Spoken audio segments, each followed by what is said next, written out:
Jordan and Gretzky, Serena and Ruth. Remembering great ones is easy to do. But what about the no-names who spent their whole lives long snapping footballs and catching sack flies? They're guys, remember that guy. Remember that guy, remember that guy, remember that guy, remember that guy. They're just gonna remember some guys now. I don't know. I don't believe in the word legacy. I just think that's another word for ego. Legacy doesn't mean nothing. That's just some word everybody grabbed onto. Someone said that word and everyone grabbed onto the word, so now it's used every 5 seconds. It means absolutely nothing to me. I'm just passing through. I'm gonna die and it's gonna be over. Who cares about legacy after? Remember that guy, the show where we mine our memories for nuggets of nostalgia about peripheral players past and present. Hey there, folks. It's me, one of your hosts, James, and much like nihilistic Mike Tyson, I am not actually here on this recording. Well, while James is not here I am here with mind and spirit. Diaz with you once again. We do have a very special guest. He is with us in mind, body, and spirit. Please introduce yourself. I don't know about the mind part. I think I might have left that at work, but the rest of me is here. The very special guest, Xavier. But I am not the only special guest because we have another very, very special guest. Is this your third time on the show now, or is it even more? I can't remember at this point. This is only number 2. I keep begging. Number 2? Okay. Yeah. We'll have to get you on more, but please, introduce yourself again to the lovely people. I am Graphics Extraordinaire Mike Canter. I know I sound like a 13-year-old girl. I'm actually a 39-year-old man, and I am very honored to be back on RTG. We are honored to have you, Canter. It is a pleasure to link up outside of the professional setting in this much more casual but also much more guy environment. And I guess I'll tee you up first for making memories. Other than the absolute thrilling doubleheader that we did last night up in New York, what else is making memories for you? Yeah, so I have literally seen Diaz today. That's how late our games went last night. We were there until like 12:30 in the morning. So that was a couple of basketball games. So I'm going to stay in that realm for a little bit. You guys both know I don't really watch many sports besides what I'm covering. I work 6 days a week watching sports, and I have a wife and friends, and I don't have too much time. So we're going to talk about a squad that I cover all the time, and that is the Columbia Lions men's basketball team. Ooh, Ivy League. Diaz and I both know the league very well. Columbia's never been good. They are a historically very lousy team. They've won one Ivy League title. It was 1968. And, you figure there are only 8 teams. Theoretically, you have a 1 in 8 chance of winning it every year. It's been over half a century. They had a great season in 2015-16. They went 25-10. They have not won more than 13 games in any season since then. 3 seasons ago, they were 4-22, and one of those 4 wins was to a D3 school. Now, they are 4-0. Not just had they not started 4-0 since 2005, they hadn't even started 3-0 since 2005. Last week, they went on national television. I cannot remember the last time they were on national TV. They were 17.5-point dogs on the road to Villanova, and they beat the Wildcats by double digits. We love losing. It's a great time for everyone here. Yeah, shout out to all of the other Big 5 schools. In the last AP poll, they received a single 25th place vote. You know what, baby? It doesn't matter if it's 1 point or 100. You still get to put RV next to your name, and that has never happened before in the history of the program. Dick Vitale named Jim Engels his National Coach of the Week, and the National Mid-Major Player of the Week is Senior Geronimo Rubio de la Rosa, or as the PA announcer likes to say, Geronimo Rubio de la Rosa. He was early in his career, let's just say not the best decision maker. Hoisted up a lot of threes that he shouldn't have been taking, made a lot of passes he shouldn't have been making. Every season, his field goal percentage, his three-point percentage have gone up, his turnovers and fouls have gone down. Through 4 games, he's averaging 22, 6 boards, 3 dimes, 3 steals. He is actually right now in the top 10 in the country in both points and steals, but that's more a function of them having played 4 games already. But he is like 60th in the country or something in points per game and steals. He's not shabby. So, we're going to quickly dive into their last game, and it was a doozy. So they're hosting Lehigh. They have not trailed in this game. 90 seconds left. Columbia's up 71-60. Then, Keith Higgins Jr. for Lehigh drains a 3. Alright, whatever. It's still an 8-point game. Then he steals the inbound pass. Reggie Miller style immediately hits another 3. Okay, let's just calm it down. Nope, he steals the next inbounds pass as well. Gets fouled. He hits 1 of 2. Columbia finally gets it inbounds.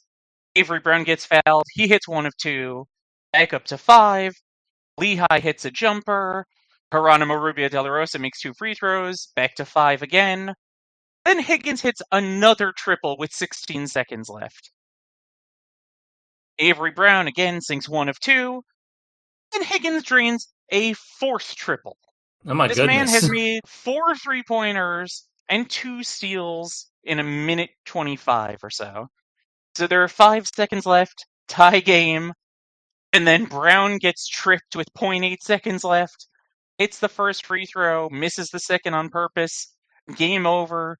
This dude makes 4 threes and they're meaningless. Columbia wins 76-75. It's been a fun team to watch. I can't remember the last time that not only I had so much fun watching this team, but that they clearly had fun playing. Certainly seems like they are vibing. Everybody's having a great time. And it must feel so good after being mired in the depths for years to finally be putting together what it looks like and what I hope will be a winning program. So, there's my memory for the week. I'm glad we got one happy New York City basketball team after the Knicks came back from 22 down last night, only to then lose when Josh Hart fouled Kobe White's hair with 3 seconds left on a 3-pointer. Look, we can cling to the liberty for years now. I'm floating on cloud 9 after that. That is good, but the championships last forever. A very impressive Columbia run, but I gotta say the most impressive thing there, Canter, was your Spanish pronunciation of Geronimo Rubio De La Rosa. I thought you nailed it. There was a little bit of an R roll in there. I was really impressed. Not only do I appreciate that, but talking to 2 Latinos, I just really did not want to embarrass myself. So I'm happy that I did you at least some justice. No, you are already a friend of the pod, and now you are definitely an amigo of the pod as well. Muchas gracias. Well, Diaz, speaking of things that impress you, what else has been impressing you this week? What has been impressing me this week? Joel Embiid played basketball, and it wasn't impressive, but he did play, and that is a joy. Here's what is very impressive. Jared McCain is the best rookie, and it's not particularly close. It's really not close at all. What, you like him over Bub? You take him over Bub? I 100%. And granted, the Sixers are also a bad team right now. But the only reason they are even remotely competitive. Last night, you got no Paul George. You got no Embiid. You got no Maxey. Through sheer will, Jared McCain keeps us in the game for 48 minutes with the shockingly undefeated Cleveland Cavaliers. I am really just waiting for the other shoe to drop for them, but you cannot deny they are. It's fine. The Cavs are the Cavs are going to fail in the playoffs. They have done this enough where the last 2 seasons have been such massive playoff failures. They've got to the point where I don't care what you do in the regular season. If you can't prove it to me in the playoffs, then nothing else matters. So until that team proves that they can win in the playoffs, they could go 80-0, and I was still expecting to lose in the first round because that's what the Cavs are. Nobody remembers that the Warriors went 73-9. They remember that they went 73-9 and lost in the finals. The Sixers suck, but they might not suck if Joel Embiid can be healthy and Paul George can be healthy and Tyrese Maxey can be healthy. And Jared McCain can just keep doing his fucking thing, man. I love the kid. And for everybody that thought that he would not fit in with Philadelphia because of the TikToks and the painting the nails, go fuck yourself, because Jared McCain's the man. Respect. So, two things I wanted to talk about real quick. One, the WTA finals happened last week, which is very exciting for people who only tune into tennis for the Grand Slams. Essentially, what the finals are is it's like the playoffs for tennis. The way it works for the WTA, the Women's Tennis Association, the top 7 women in the world rankings, plus the highest ranked Grand Slam winner, who's ranked between 8th to 20th, go into a 8-person, 2 pods of 4 kind of round robin, where they each play each other in these pods of 4. And then 2 of the 4 from each pod will advance to the semifinals, and then it's just a straight knockout for the semifinals and final to determine who wins the overall WTA Tour final. This year, it was actually, there was some controversy around the finals itself because they held them in Riyadh in Saudi Arabia, a place that is, notoriously not good for women to live in, but they have a lot of that fun oil money that our Newcastle supporting friend Diaz loves. Incredibly ethically sourced. It is very ethically sourced oil money from Saudi Arabia, but with that oil money, they were able to get the finals there, not just this year, but I believe for the next 3 years. But in these finals, the 2 pods were really, really entertaining matches. So we had one pod that had Aryna Sabalenka, we had Coco Gauff, we had Iga Swiatek, we had Zhang Qinwen from China, who's had a really good year ever since the Olympics. And essentially, we had a situation where we had Coco Gauff win her first 2 matches and then lose her 3rd round robin match to Barbara Krejcova of the Czech Republic. But by doing that, it knocked Swiatek out in the round robin stage, which meant that the semifinals were Coco Gauff versus number 1 seed Aryna Sabalenka and number 7 seed Zhang Qinwen against number 8 seed Barbara Krejcova. Zhang Qinwen won her matchup, and Coco Gauff knocked off Aryna Sabalenka, setting up a matchup between Coco Gauff and the hottest woman in all of tennis. That went to a 3rd set tiebreak, but Coco Gauff won, becoming the first person to beat both the number 1 and number 2 seeds and then go on and win the WTA finals, but also the youngest woman to win since Maria Sharapova in 2004. And I think it's technically the most money any woman has ever earned in a single match. Before you say it, Diaz, can you guess how much she won? $1 trillion. Not that much oil money. Not that much oil money. She won $4.8 million, which is the most any female has ever won in a single event in tennis history. So, that oil money, it got them this tournament, but America gets that oil money now. So, you know what? I will take it, because we are taking that oil money away from the Saudis and using it for the betterment of the USA. So, big ups to Coco Gauff. Minority women, shout out to that too. Yes, indeed. But big ups to Coco Gauff, who had a difficult second half of the season, fired her coach, was struggling a lot, but turned it around to win the biggest tournament outside of the Grand Slams. So it's a good season for Coco. And then the other thing that I wanted to talk about, we know, Canter, you do not have time to watch a lot of sports outside of the basketball that you have to work on.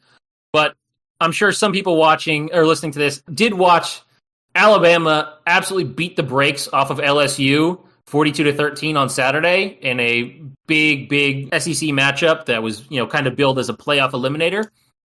And LSU getting their ass whooped isn't even the worst thing that LSU did that day.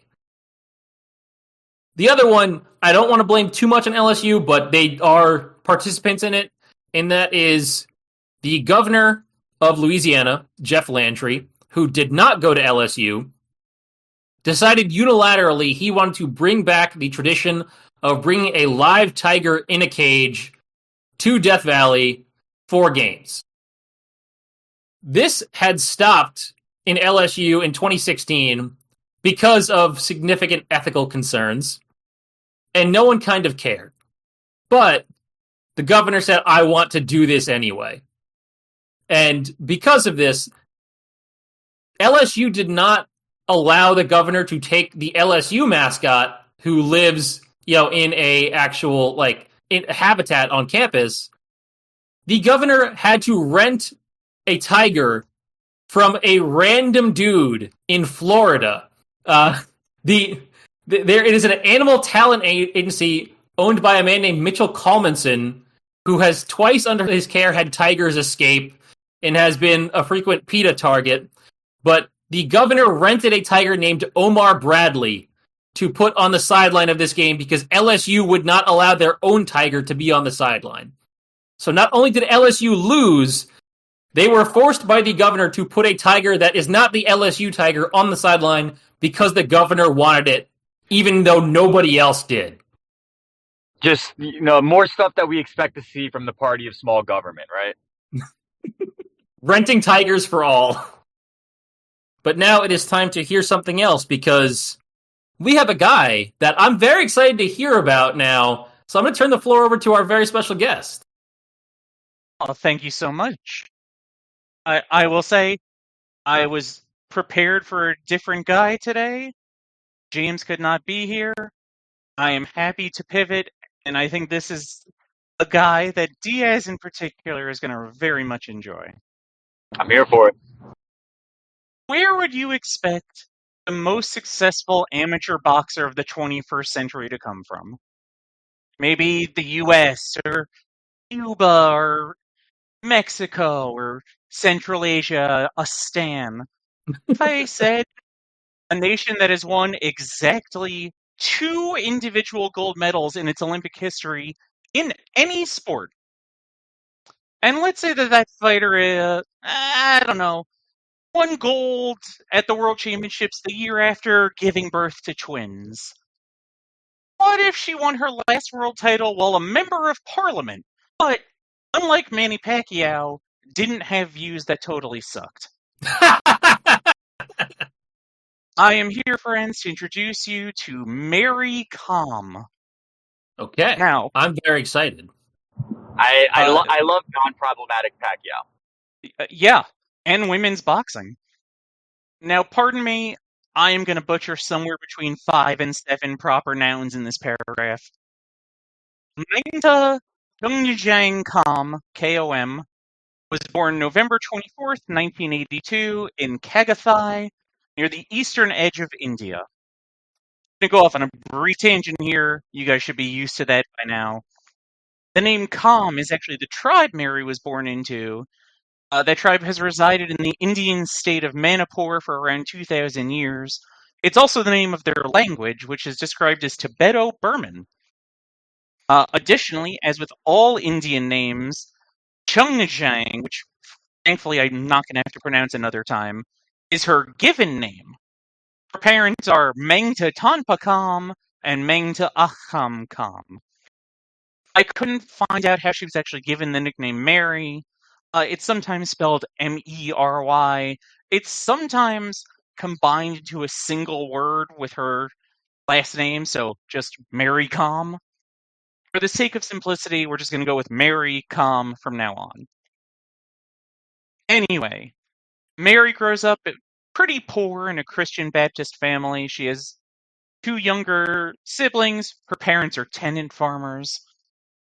Mary loved athletics growing up. She was a keen javelin thrower and a 400-meter sprinter. She was inspired by the gold medal won by Manri Bogdinko Singh at the 1998 Asian Games, so she decides to switch to boxing when she's 15.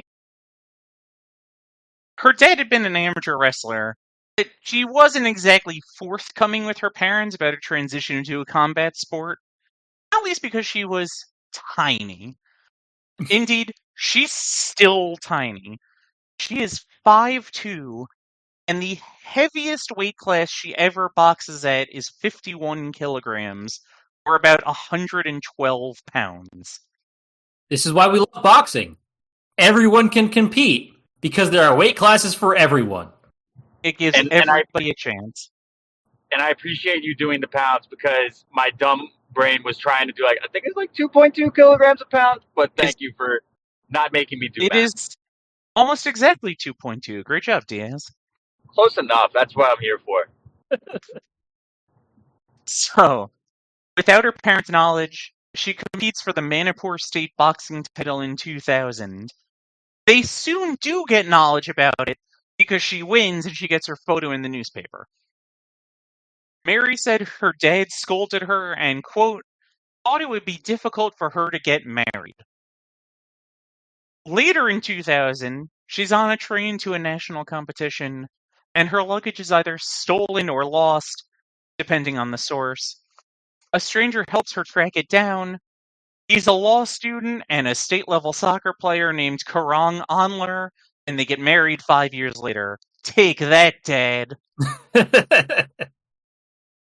Back to her boxing prowess. She explained to her parents the differences between amateur and professional boxing. You know, it's only 3 or 4 rounds, you're wearing headgear. They give her the okay to keep fighting. Mary's strategy, in her own words, is to cramp her opponents so they can't get their arms loose and make up for her lack of size with an advantage in fitness. She's regarded by everyone she comes across as just this tireless workhorse. She's constantly in the gym. She's always working to improve her form.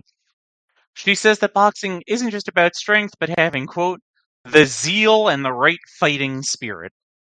And that's just such like an Asian boxer thing to say. I love it.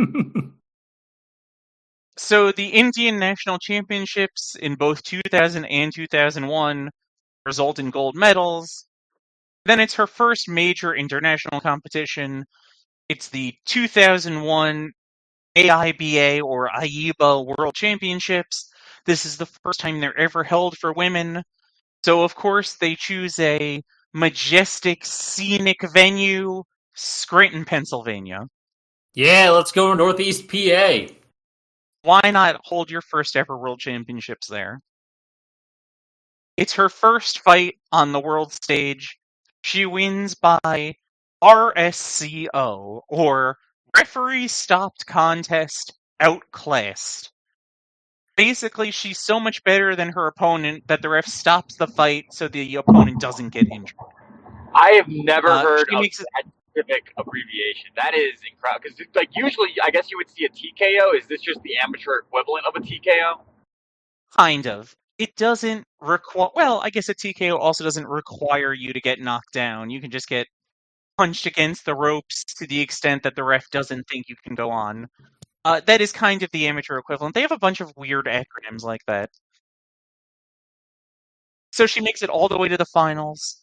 She loses to future professional light flyweight world champion Julia Singh. Silver medal in the world, not bad. The next year, she repeats as national champion. Then she becomes Asian champion. Then she absolutely dominates in the 2002 Worlds in Turkey. She has RSCO victories in her first 3 fights before a 16-10 points victory in the final. So, 99-pound, 19-year-old Mary Kom is now a world champion. How do you follow that up? She wins every competition she enters for the next 5 years, including 2 more worlds. She crushes her opponents in every round to take home the 2006 title on home soil. Her parents, once hesitant, are now fully in support of her. In 2003, she receives the Arjuna Award, India's second highest sporting honor, and her dad is in attendance at the ceremony. Way to be, Pops. Support your girl. I do love the idea how with these apprehensive parents, like once they find out that their kid is good, they're all in like, Oh, you're doing the ass kicking. I thought you were gonna get your ass kicked. I like this. We talked with Aman Khalif earlier this summer about how her father was hesitant about letting her do combat sports in a deeply patriarchal society in Northern Africa until they realized how good she was at kicking people's asses. Then she kicked everybody's ass, and then she was on the cover of Arab World Vogue, and she got a ton of endorsements, and nothing else bad ever happened. Hey, speaking as someone who... My sister could easily kick my ass. We love women that can kick people's asses because it's very funny. My sister would destroy me in a fight. So, I said she won every competition that she entered for 5 years. But every competition isn't quite as many as it could have been, because in 2007 she has twin sons, which, 100-pound woman, having twins is probably not easy. As we all know... Yeah, that does not sound fun. No. India is a pretty regressive country in a lot of ways as far as gender is concerned. Some people close to Mary suggest maybe she retires and cares for her family, but Chandler tells Mary to fight for as long as she wants, and she does. She gets back to training while he watches the kids. According to Mary, quote, "It was hard to regain my physical fitness. No one expected me to win. Even my parents didn't think it would be possible. But I couldn't stay at home. My performances were still good, so I just had to come back." You gotta love that confidence. Barely a year later, she's back in the ring. She loses the gold medal match at the 2008 Asian Championships, but then she wins another Indian national title, and then a few weeks later, just a couple of days after her 26th birthday, she wins her 4th World Championships. In 2009, she gets India's highest athletic honor, the Khel Ratna Award. On average, it's only given to about 2 athletes per year. Very prestigious. She previously bemoaned the limited sponsorship opportunities presented to Indian female boxers. But by this point, she started to earn enough money to buy new land and a home for her parents. She sets up savings accounts for her 2 younger siblings. Family is clearly very important to her. So, 2010 brings a 5th world title. Whoop-de-doo, ho-hum, who even cares anymore? She loses in the semis of the Asian Games to China's Ren San, and it might have seemed like an upset, but this was the first major competition in which Mary had ever fought at 51 kilos. And when you're that small, even like 6 pounds, that's a huge difference.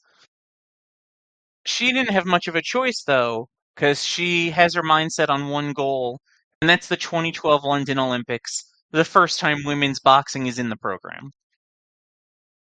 So she's normally fighting at 46 kilos. She wins the 2010 Worlds at 48. The lightest weight class in London is 51, so that's where Mary goes. By this point, she's spending like 300 days a year away from her family at training camps and competitions, and she hates that aspect of her life. She knows that quitting simply is not an option. At the 2012 Worlds, which serve as the main Olympics qualifier, she misses the podium for the first time in a big competition.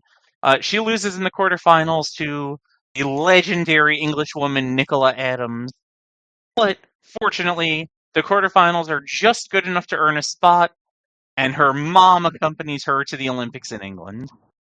Now, it's worth explaining real quickly how women's boxing works at the first 2 Olympics. There are only 12 fighters from each weight class, and there are no third-place matches, so both semifinal losers win bronze.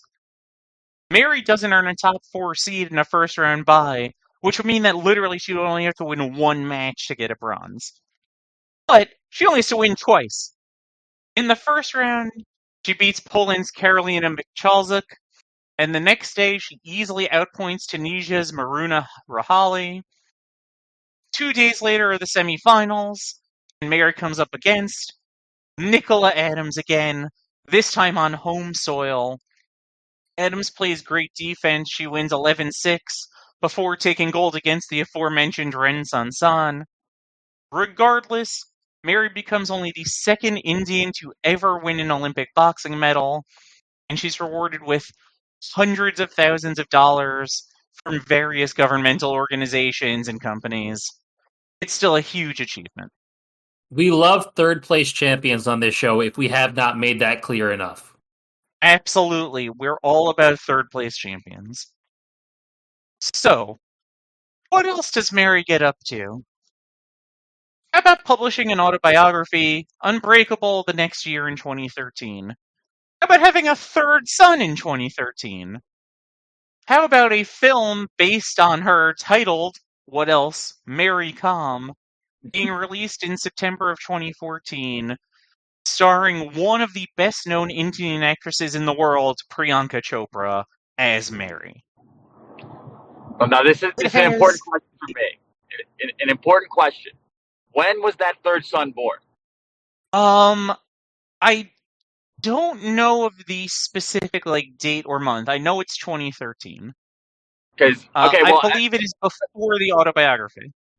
Okay, well, I mean, the fact that it's unknown makes it almost better because we can conceivably believe that Mary Kom may have pulled a Serena at the 2012 Olympics and gotten a medal. That is possible, but I would have to look it up. I feel like Mary is a smart enough person that she probably wouldn't want to get punched in the stomach. But what do I know? So, this movie is a big smash. It has the best opening weekend box office of any film starring a woman in India's history at the time. It gets great reviews. It wins a major prize at the National Film Awards, which are basically India's Oscars. I mean, Mary, obviously in a pretty good place, but she's in her 30s now. She has nothing else to prove. She just had her third child. So less than a month after the film's premiere, she comes back and takes gold at the Asian Games. Why not? Unfortunately, she has a down 2016. She fails to qualify for the Rio Olympics. She bombs out in the round of 32 at the Worlds. I don't know. Maybe she was distracted. In the 6 weeks between Olympics qualifying and Worlds, she's nominated by the President of India to the nation's upper house of parliament, the Rajya Sabha, and she serves for 6 years. And she gets to work. Remember when I said you wouldn't hate her politics? At various points, she not only acts as the government's official boxing observer, meaning she helps implement long-term development plans, which of course is going to include way more opportunities for women. She serves on the Rajya Sabha's committees for the empowerment of women, on the Committee for Housing and Urban Affairs, Health and Family Welfare, and for good measure, coal and mine safety.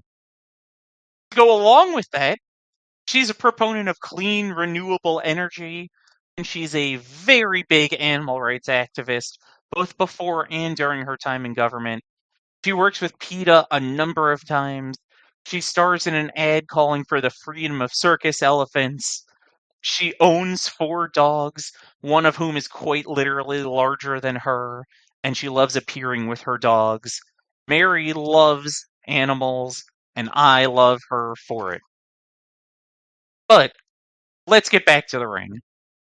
Mary's back in her more preferred weight class of 48 kilograms in 2017, and she has her first major competition since those big disappointments the year earlier. But this time, the disappointment would lay squarely on the battered shoulders of the 4 women who faced her on her way to another gold medal. Then she wins the India Open, then the Commonwealth Games, then she comes back to the Worlds, which are once again held in India.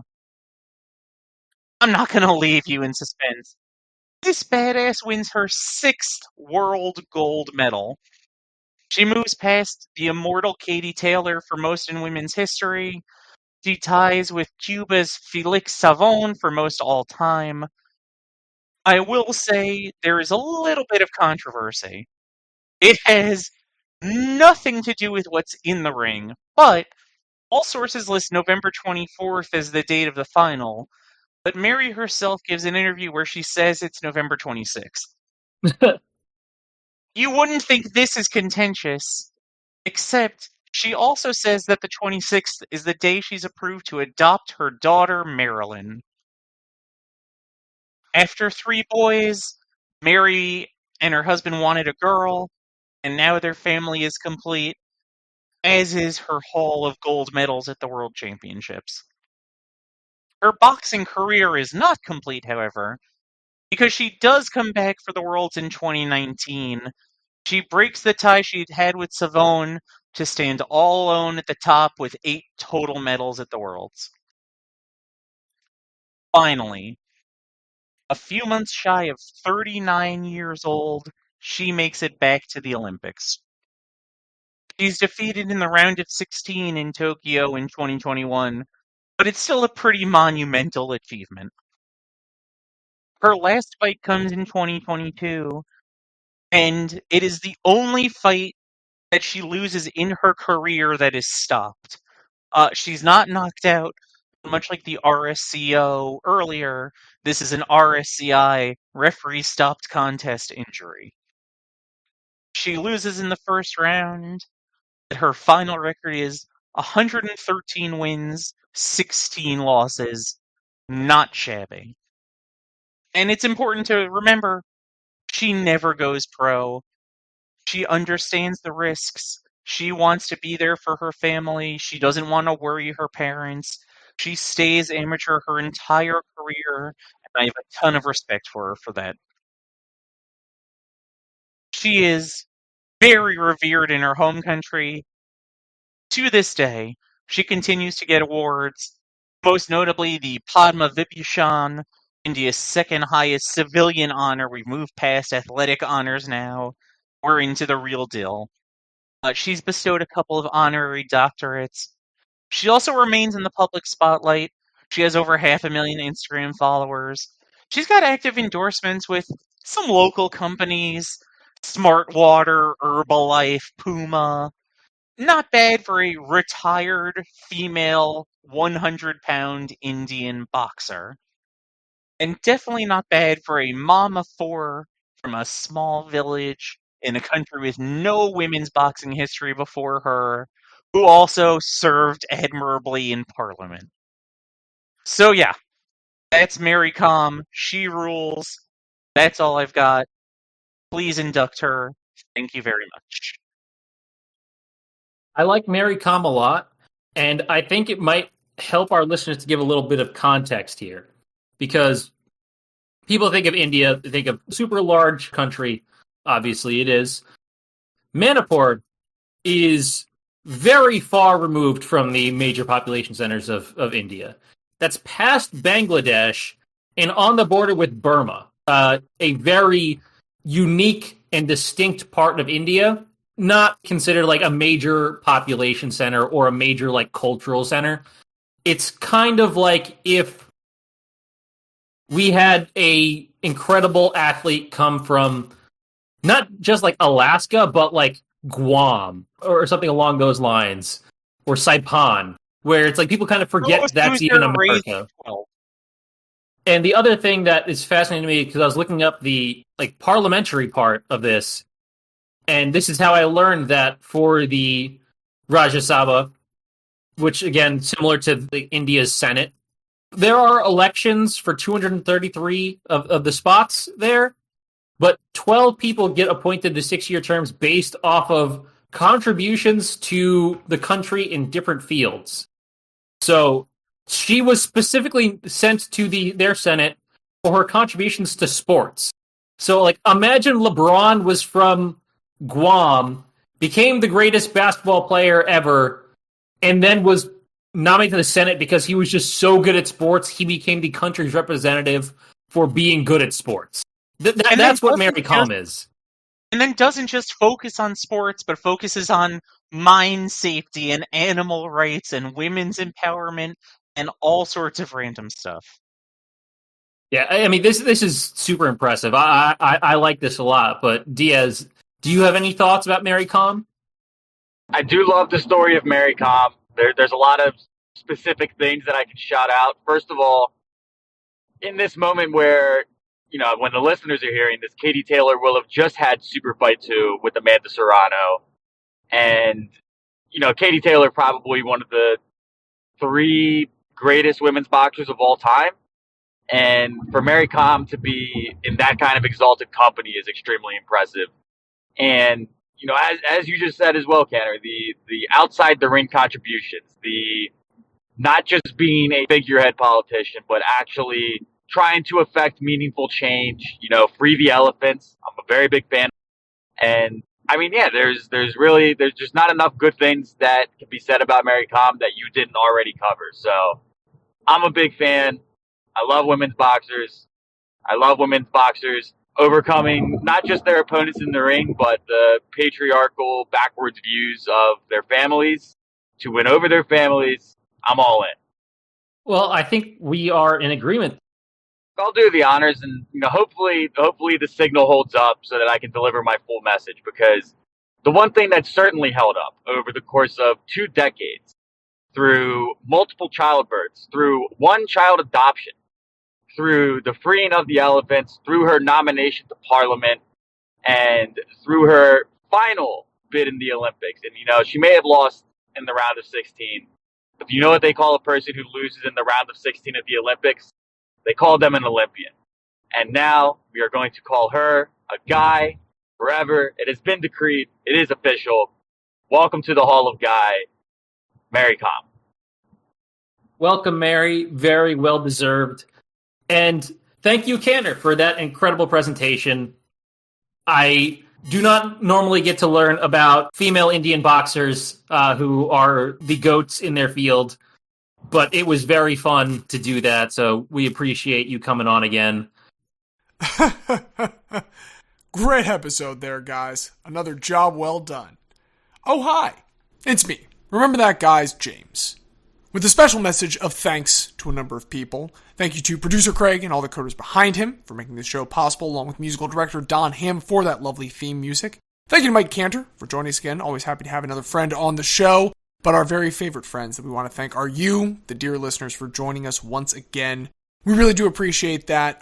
We will be starting with Season 12 next week, so we'll sure appreciate if you join us at that time. In the meantime, again, we are writing some stuff at the RTG Dispatch, which is also linked to the same site where everything has always been, bit.ly/rememberthatguy. All one word, all lowercase.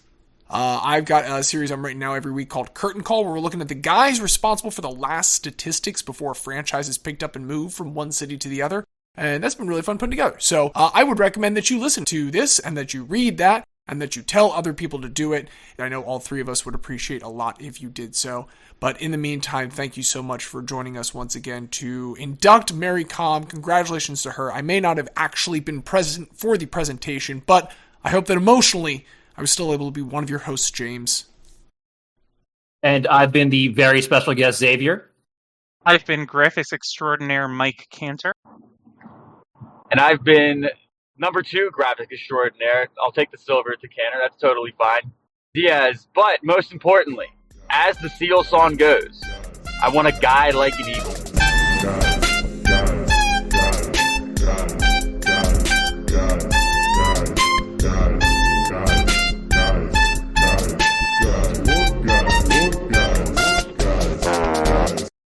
All right, Jesus cool. Christ, Diaz. You sound so stupid.